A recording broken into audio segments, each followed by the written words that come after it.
and welcome to the Garden State Film Festival podcast. I am Lauren Konkar-Sheehy, the Executive Director of the Garden State Film Festival. With me today is David Schoner, the Associate Director of the New Jersey Motion Picture and Television Commission. And we have joining us Anthony Yebra and Joe P. from a fantastic short film, If We Run. Hi, guys.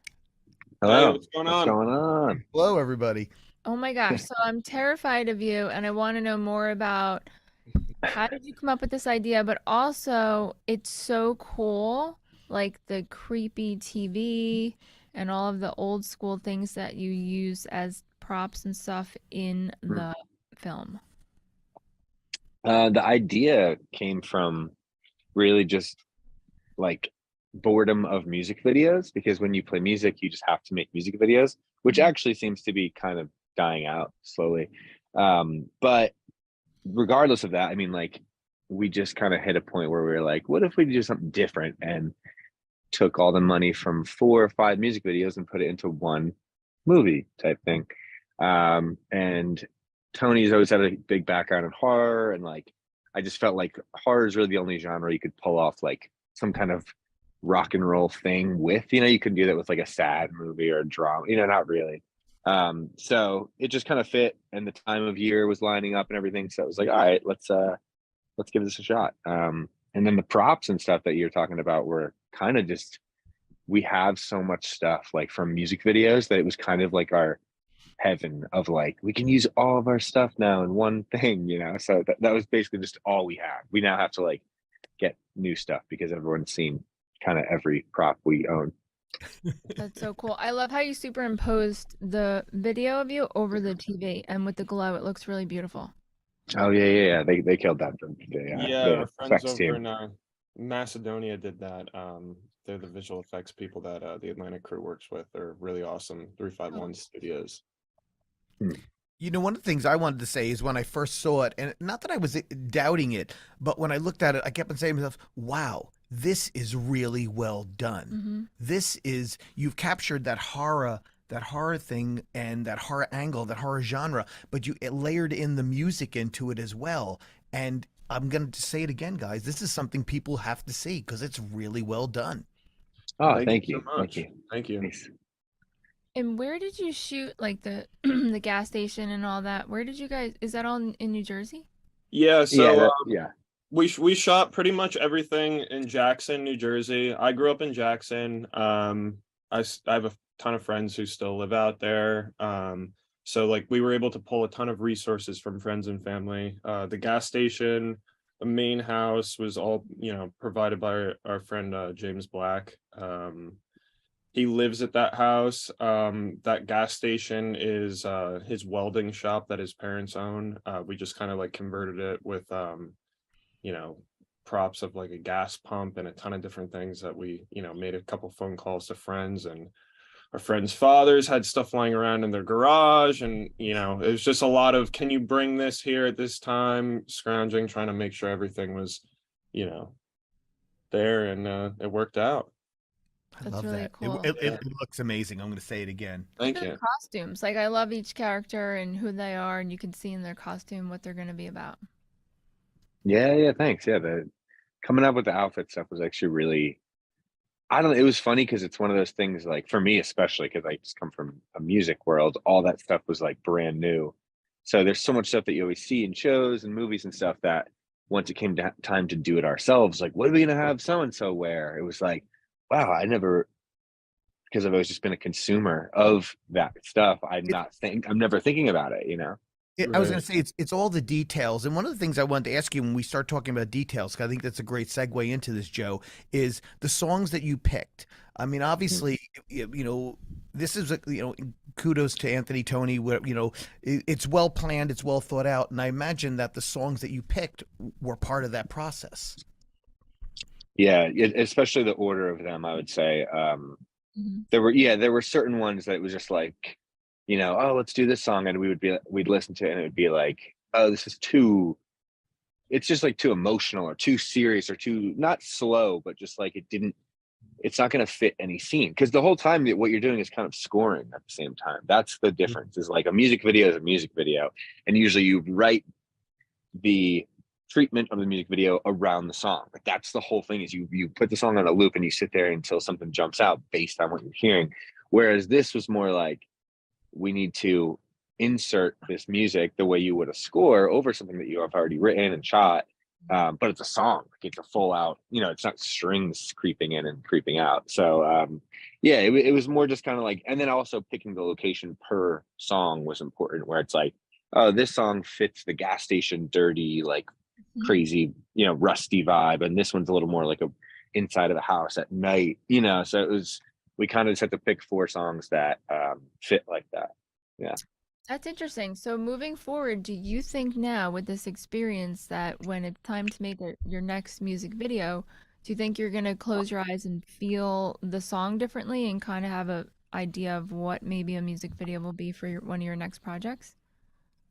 I mean, I think now music videos are going to be so different, as far as like, I just think now it's like, if we go back to making like standard style music videos, it's going to be so boring. You know what I mean? Like the reason we got out of doing it and did this movie was kind of because of that. So I feel like now going back to it, I think already we've come up with a few music video ideas, and they're already like pushing it a little. Like they're already like, we're not gonna, it's gonna be hard to go back to the like, sing a song on the top of a mountain and lip sync the words. It's gonna be much, you know what I mean? Like I think there's kind of always gonna be some element of like something that excites us, because it's like, oh, it's kind of weird and kind of like there's dialogue, oh, there's Foley, like just stuff like that to keep it fun for us. That's so cool, though, that this experience has changed you. Mwahaha.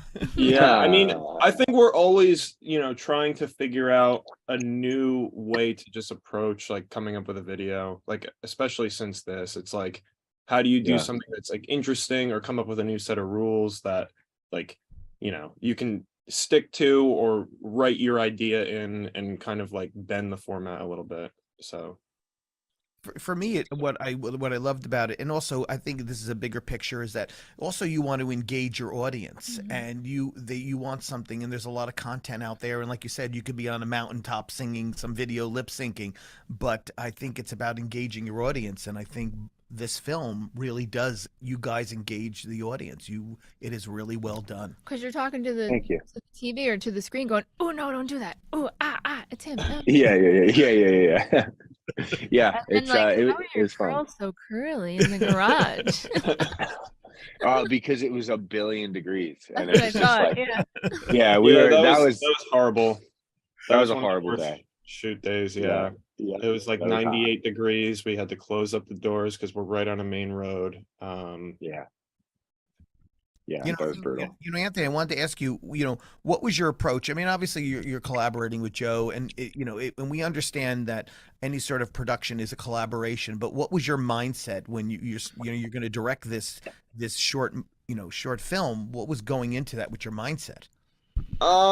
Well, I mean, me and Joe came up with kind of like a list of, I think we had maybe like 10 or 20 movies that we were kind of like watching as we were approaching the shoot date. And they were like, some classic stuff, some newer stuff. But like, I think the whole idea was that we didn't really want this to be super campy, but like it was designed as a campy thing in nature. But I feel like whenever you kind of do like an homage to any of like the 70s or 80s like slasher movies, it's just like the first instinct is to just go for this like over the top, extremely like animated style of like acting and writing, which we were kind of like, all right, let's just get rid of that and kind of just have a more grounded story that's just like still classic, but we're not gonna really go for like a comedy horror thing, because I feel like that'll take you out of the music when it gets time to listen to those pieces.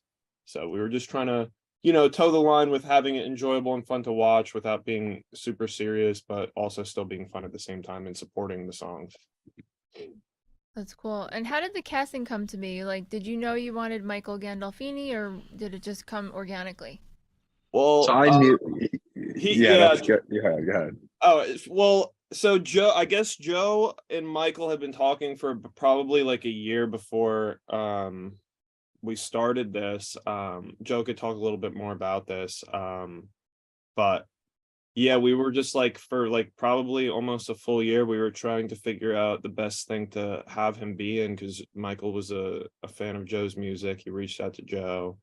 Um, and we were trying to come up with video ideas or ways we can, kind of bend a music video a little bit to get him involved without being, just having Michael in it just to be in it. So I feel like we kind of stumbled upon like the perfect opportunity to have him involved in this project. I mean, Joe could talk about that a little bit more. Yeah, I mean, yeah, it was just we, like you said, we always wanted to put him in something, but it right didn't feel, because like we said, music videos are so one dimensional a lot of times. Like, well, there's not even a moment, there's not music, so you're not going to hear him talk if there's dialogue unless we like cut the song. Just weird things like that. So this came along and it was like, oh, this is the perfect thing, but it's also like a big ask. So at first we were only asking him to come by for like a day or like a couple hours, and then he called us and was like, I just read the script, you're gonna need me for like 5 days. We were like, Yeah. oh, all right. Yeah, so which was great. And then we went from trying to like get him in and like kill him off quickly so that he could be in and out, if he's doing this thing, this like to help us out, to like he was coming back in the reshoot days and like holding boom stands just because he was so obsessed with like, he just liked the process of this insane like motley crew we threw together, of just like it was like really this cool thing that came together where it was like, you're in the middle of the woods, you're in New Jersey, you're not in LA. Like, you're not in LA where you're like, oh, there's a billion other people making short films right now just like us. You feel like you're the only person on the planet making something because you're in New Jersey and Jackson in the woods. You know what I mean? So it's like there's something about that I think that also gave us like a push, where I know what it feels like to be somewhere where like New York City or LA where you're doing something creative. And to me, it always just like gets me so like discouraged because I know so many other people are also doing the same type of thing at the same time. So yeah, it was definitely interesting doing it in New Jersey. I will tell you, Joe. So we have tons of filming in New Jersey right now because of Governor Murphy's film and TV tax incentive. We're booming at the rafters, I guess maybe the phrase is. But I will tell you, Joe, you were probably the only person making a short film with Anthony in Jackson, New Jersey at that Yeah. time. I'm gonna tell Yeah, yeah, you, yeah. we have a lot of production in the state, but I'm gonna go out on a Totally. limb being associate director and say it was just you. So the Yeah, feeling yeah, you yeah. wanted, the experience you two wanted was true. Yeah, it's cool. But I I love it. feel the energy Yep. in the product. Like you can feel that you guys kind of maybe didn't know each other, came together. Some people did know each other, and how it just happens, and it takes you through the story, and you can feel that. It's Yeah. great. And the details, like your art director, the close up of the gloves, the blue New Jersey license plate, Yes. amazing. Those are all my father's old collection of plates. So Yes. So listen, so even if it came together, and we use the term loosely because that makes it seem like there was not planning in a way, but you really executed it well. All the details totally add up. so It- Thank you. yeah, it's crazy. I mean, like you can literally plan for forever. You can just keep planning and doing pre-production, for the rest of your life, and until you get on set, I mean, as prepared as you are, everything will just change no matter what. You can look at something from a million different angles, and until you're there actually doing it, you don't ever really know, which is like, the most terrifying and also most exciting part about like making a film, I think. Yeah. Yeah. Joe, so when you're doing the musical numbers, there's 4 musical numbers. When you're doing them, did it feel different? And I assume it did. Did it feel different doing them in a way other than doing, because you've done music videos? I mean, we get that. Yeah. I would say the funny thing about it is that it just felt like we did, because the first 2 days we're just doing the songs. That was the first, we were like, let's shoot the songs first. And it was funny because in 2 days we did 4 music videos that were like on their own are like good music videos. That like, I don't know. It was funny when you put yourself in a position where it's almost like you trick yourself into, oh, we're making a movie. Let's do these music videos first. You bang them out so quickly, and it feels like, oh, that was nothing. You know what I mean? So it was actually really funny because it didn't feel that different. it just felt like, okay, this is what we've done a million times. And then after this is done, we're going to start this new beast of a project that we've never kind of like gone for. But yeah, so actually it was actually pretty easy. Besides, there was a few things that we were thinking in terms of like, oh, like at that point in the movie, we're going to have to, like I should probably act like I just heard something, like, but there was really most of it was just like perform the song, and we recorded everything live. So like, it was a music video, but cut in with like a studio performance. So it was kind of, I got to like do my audio thing, which was fun. So, yeah. I love that you recorded it live. I have to tell you. Yeah. No. Yeah, it's fun. I mean, it looks like you did too. Yeah. You can, Well, yes. Yeah. But you Yeah. just don't know. We Yeah. do a lot of music videos used to be filmed in Jersey, not so much right now, but it's just a different vibe. I don't know. I maybe Yeah. So I'm like, where did everybody go? Why doesn't anyone, not you, know how to make music videos anymore? Like, what is happening? Did I everything don't know. with shortening the attention span, no one knows how to make something longer than 3 seconds in general? Yeah. I guess so. Yeah. I mean, Players? yeah, I think it's also like me and Tony have learned that too, where like we've done some stuff with other people or whatever, or talked to other people, and like you realize like, oh, they skipped a whole portion of like the like, honing the craft or whatever you want to call it, where like when you're like making music videos at first, because it's the first thing you do, I feel like when you get a camera or you are in a band, you're like, let's make music videos. It's the easiest thing you can like complete and see yourself do next to other people that you look up to. So like, I don't know, I feel like it's funny because in order to do that, you have to pull out all of the stops of like Tony getting his dad's license plates, calling up so and so to get this, get that, like, because to make it look good, you need a lot of money, or you need a lot of resources and like begging skills. Right. So we learned on the movie set that most of the people, like we worked with a ton of people that were from Atlantic and like other people, whatever, and everyone was just looking at Tony and I like we were crazy, because they were like, where did you get this? Where'd you get this car? Where'd you get this license plate? What is this gas station? All this stuff. And we were like, what do you mean? And they were like, this is crazy. Like, this would be, $1 million to get all this stuff for as long as we had it.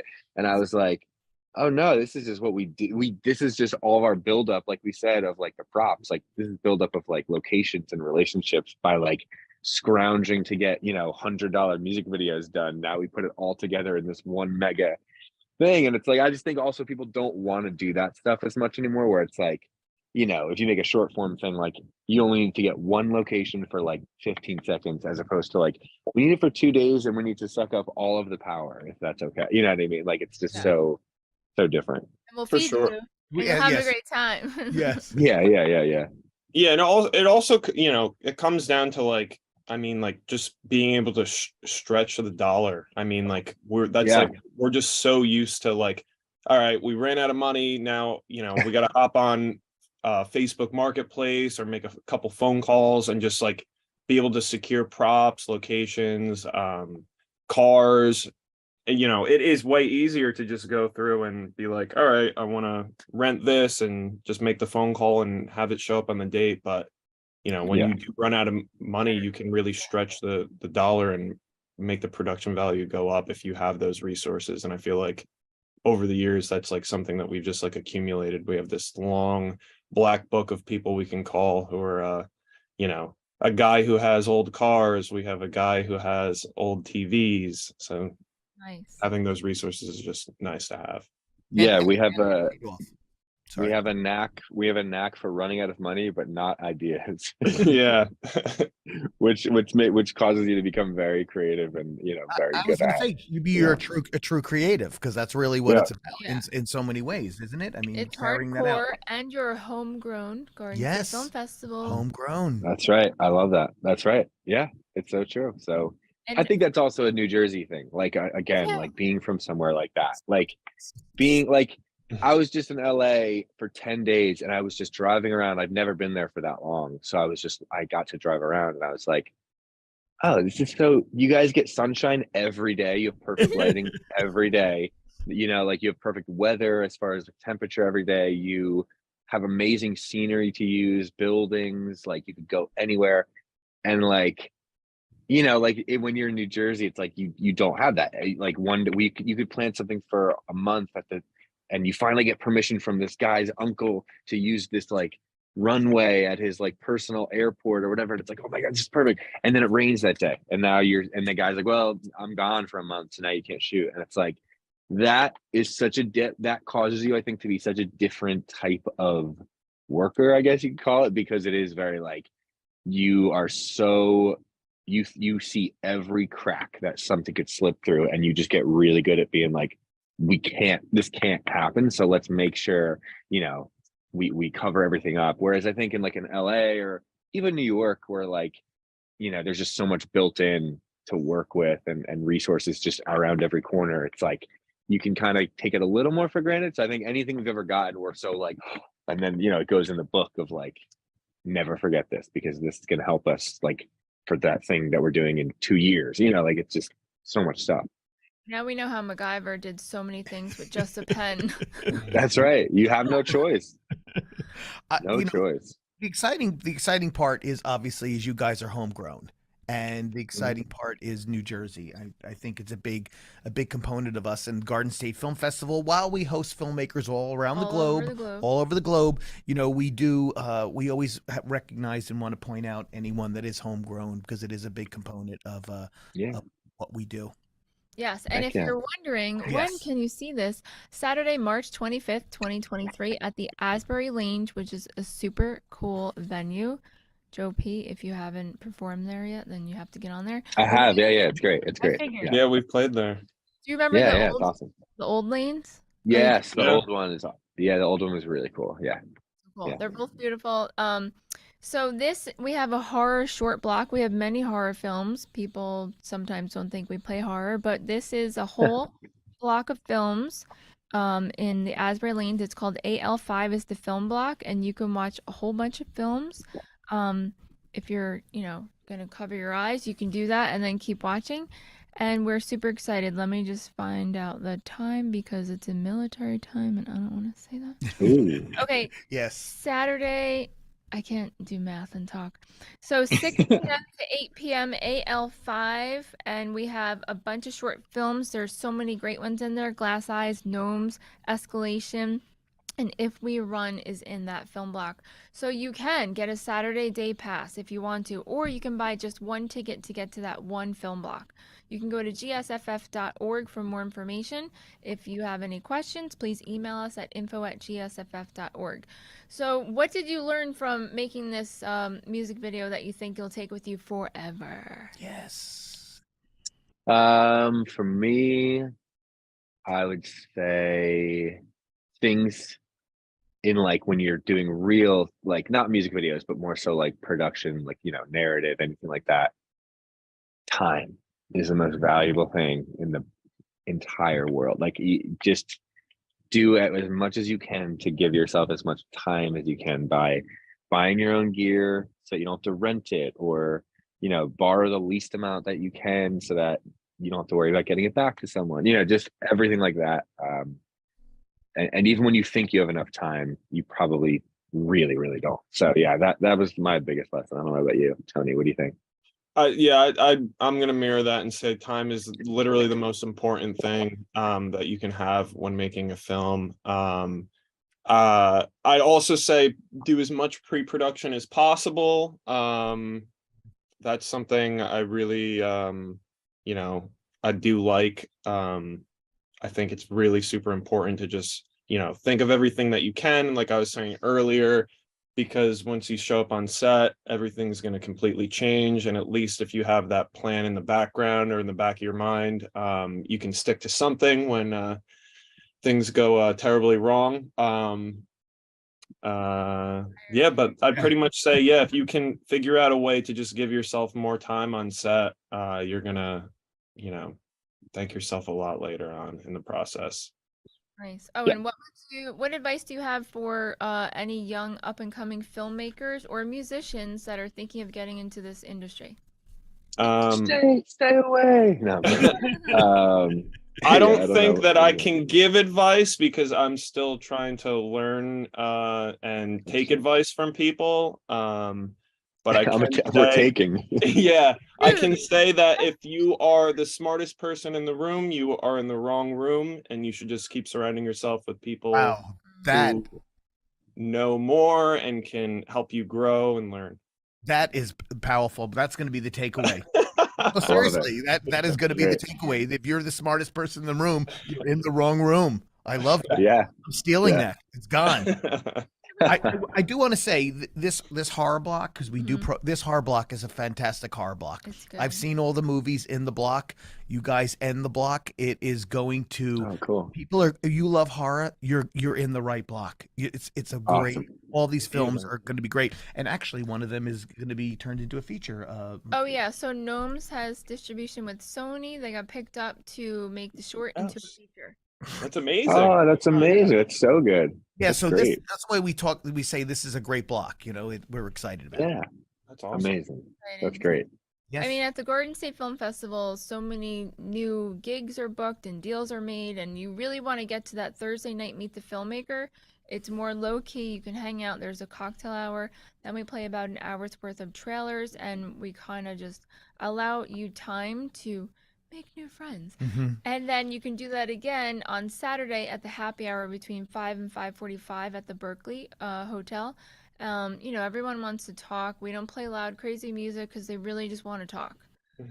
So it's great. And then at the end of every film block, there's the Q&A and the Yes. filmmaker talk back at the very end. So the filmmakers will come up to the front, and the host will ask them questions. The audience will ask questions, so you can be prepared for another round of fabulous questions. But for gory horror fans, right after your film block, if you want to stay, from 8:30 to 11:15, we have a short and then Terrifier 2. Bring your butts. Nice. There you go. Sick. Yeah. But Heck yeah. bravo to you. We're very proud of you. And it's, you know, Oh, it's thanks. hardcore, it's gritty, and what you did is amazing, and you should be very proud to pat yourselves on the back and high five. Yes. Thank you so Thank much. you. You're welcome. So for more information, you can go to gsff.org for tickets and for other cool info. Reach out to us if you have any questions, and we'll see you in Asbury Park in Cranford, New Jersey, March 23rd to the 26th. See you later.